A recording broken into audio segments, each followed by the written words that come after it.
how to fix Instagram app not opening on Android phone. Hello guys, in today's video I'm gonna show you how to fix this problem easy and quick on Android phone. First thing you need to do here is to click Play Store and then make sure your Instagram is updated.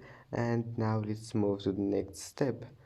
Go to settings and then scroll down until you find here battery, and now make sure power saving mode is disabled, and then click apps and then apps again, and here type Instagram, click on it, then click force stop and then storage and clear cache. Now go back and try again, and if that doesn't fix your problem, it means that you need to clear data. You will lose your accounts, you will need to log in again, but that will fix your problem.